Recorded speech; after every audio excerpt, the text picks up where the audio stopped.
The fifth part is the fear of Allah and the means of obtaining its fruits. Alhamdulillahi Rabbil Alameen.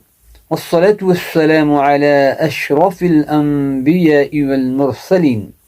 أما بعد, my dear respected brothers and sisters and respected listeners, Assalamu alaikum wa rahmatullahi wa barakatuh.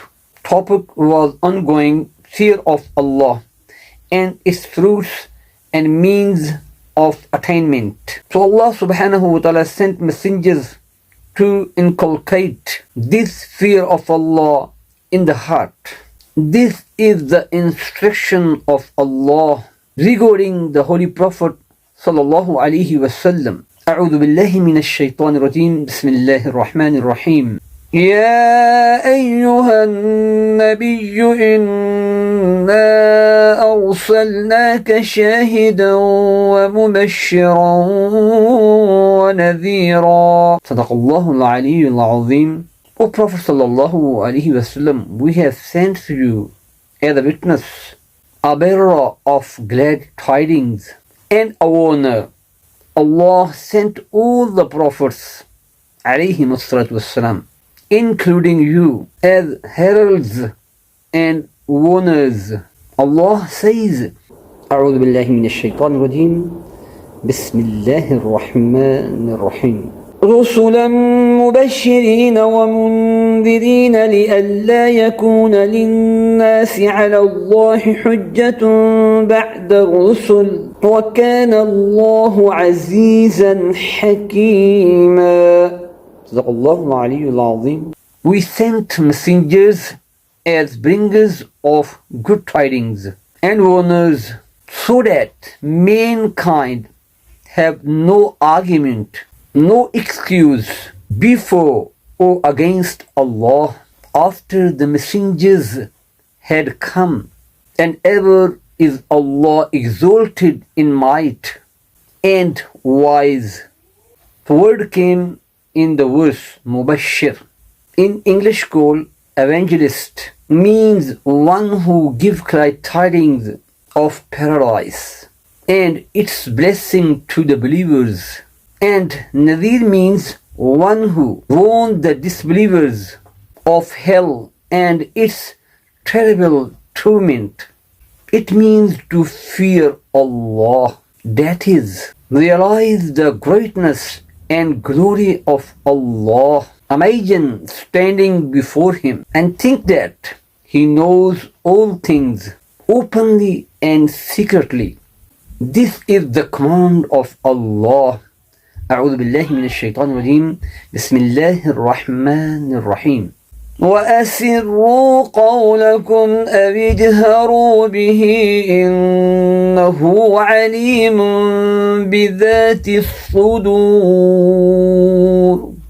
صدق الله العلي العظيم. And whatever you conceal your speech or do it aloud, He knows all for. He is the knower of what is in the chest or hearts.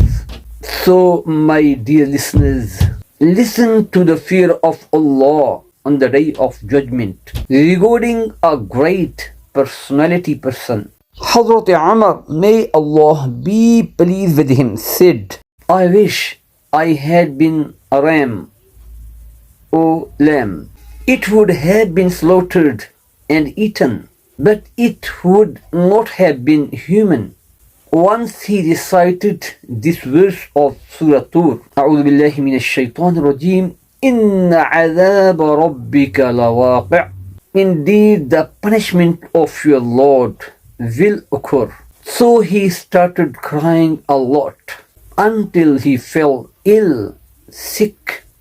It is in Bukhari that Hazrat Umar radiallahu ta'ala anhu, may Allah be pleased with him, says, by Allah, if I have gold all over the earth, I would try to get rid of it by paying the ransom before facing the punishment of Allah. However, the life of Sayyidina Farooq Azam radiallahu ta'ala anhu is the bright chapter of Islamic history.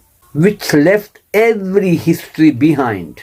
He has performed such feats in the field of government administration, unparalleled justice, strict supervision of government workers, respect for the right of citizens, sincerity of intention and action, jihad for the sake of Allah, and in the field of dawah work, such deeds have been performed that human history is unable to set an example.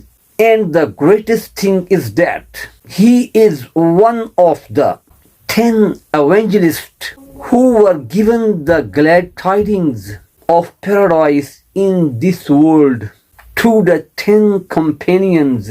Yet he has so much fear of the day of judgment in his heart. So, my dear listeners, I pray to Allah Almighty to put His greatness and His love and fear into our hearts and help us to prepare for our real home, paradise. Ameen. میرے پیارے بہن بھائیو اور محترم سامعین کرام، السلام علیکم ورحمۃ اللہ وبرکاتہ۔ پانچواں حصہ اللہ کا خوف اور اس کے ثمرات و ذرائع حصول کے بارے میں بات چلی آ رہی ہے۔ تو اس خوف الہی کو دل میں پیوست کرنے کے لیے اللہ نے پیغمبروں کو بھیجا۔ نبی اکرم صلی اللہ علیہ وسلم کے متعلق اللہ تعالیٰ کا ارشاد گرامی ہے، اعوذ باللہ من الشیطان الرجیم، بسم اللہ الرحمن الرحیم، یا ایہا النبی انا ارسلناک شاہدا ومبشرا ونذیرا، صدق اللہ العلی العظیم۔ اے نبی صلی اللہ علیہ وسلم، ہم نے آپ کو گواہی دینے والا، بشارت دینے والا اور ڈرانے والا بنا کر بھیجا ہے۔ اللہ پاک نے آپ صلی اللہ علیہ وسلم سمیت تمام نبیوں کو بشیر و نذیر بنا کر بھیجا۔ اللہ کا پاک فرمان ہے، اعوذ باللہ من الشیطان الرجیم، بسم اللہ الرحمن الرحیم، رسلا مبشرین ومنذرین لئلا یکون للناس علی اللہ حجة بعد الرسل وَكَانَ اللَّهُ عَزِيزًا حَكِيمًا، صدق اللہ العلی العظیم۔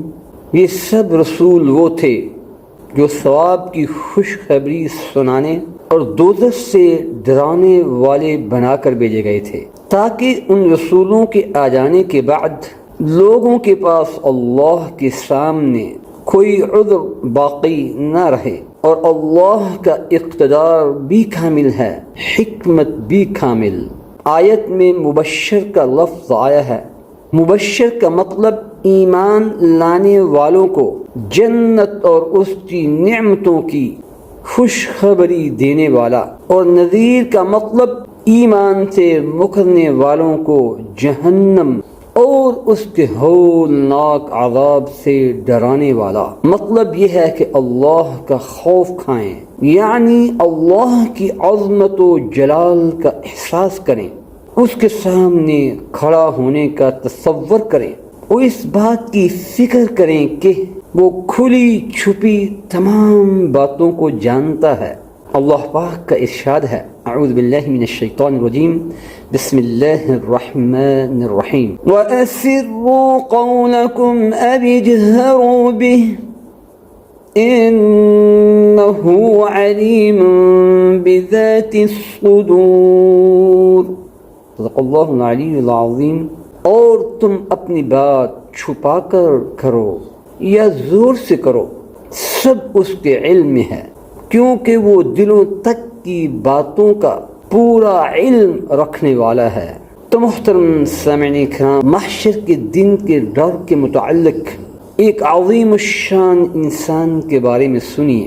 حضرت عمر رضی اللہ تعالی عنہ فرماتے ہیں، کاش کہ میں ایک مینڈا ہوتا، اسے موٹا تازہ کر کے ذبح کر کے کھا لیا جاتا، مگر انسان نہ ہوتا۔ ایک مرتبہ جب انہوں نے سورہ طور کی یہ آیت پڑھی، اعوذ باللہ من الشیطان الرجیم، ان عذاب ربک لواقع صدق اللہ العظیم. بے شک آپ کے رب کا عذاب ضرور واقع ہونے والا ہے. تو بہت رونے لگے یہاں تک کہ بیمار پڑ گئے. بخاری شریف میں ہے حضرت عمر رضی اللہ تعالی عنہ فرماتے ہیں اللہ کی قسم اگر میرے پاس زمین بھر سونا ہوتا تو اللہ تعالی کے عذاب کا سامنا کرنے سے پہلے اس کا فدیہ دے کر اس سے نجات کی کوشش کرتا. حالانکہ سیدنا فاروق اعظم رضی اللہ تعالی عنہ کی زندگی اسلامی تاریخ کا وہ روشن باب ہے جس نے ہر تاریخ کو پیچھے چھوڑ دیا. آپ رضی اللہ تعالی عنہ نے حکومت کے انتظام و انصرام، بے مثال عدل و انصاف، عمال حکومت کی سخت نگرانی، رعایا کے حقوق کی پاسداری، اخلاص نیت و عمل، جہاد فی سبیل اللہ اور دعوت کے میدانوں میں ایسے ایسے کارنامے سر انجام دیے ہیں کہ انسانی تاریخ ان کی مثال پیش کرنے سے قاصر ہے. اور سب سے بڑی بات یہ ہے کہ آپ ان عشرہ مبشرہ میں سے ہیں جن 10 صحابہ کرام رضی اللہ عنہم اجمعین کو دنیا میں ہی جنت کی بشارت دے دی گئی تھی. اس کے باوجود آخرت کے دن کا ان کے دل میں اتنا خوف و ڈر ہے. تو محترم سامعین کرام، دعا ہے کہ اللہ پاک ہی اپنی عظمت و بڑائی اور اپنی محبت و خوف ہمارے دلوں میں ڈال دیں اور ہمیں اپنے اصلی گھر جنت کی تیاری کرنے کی توفیق عطا فرمائیں. آمین. وآخر دعوانا ان الحمد للہ رب العالمین برحمتک یا ارحم الراحمین. آمین. Jazakallah for watching and listening. Please like, subscribe and comment.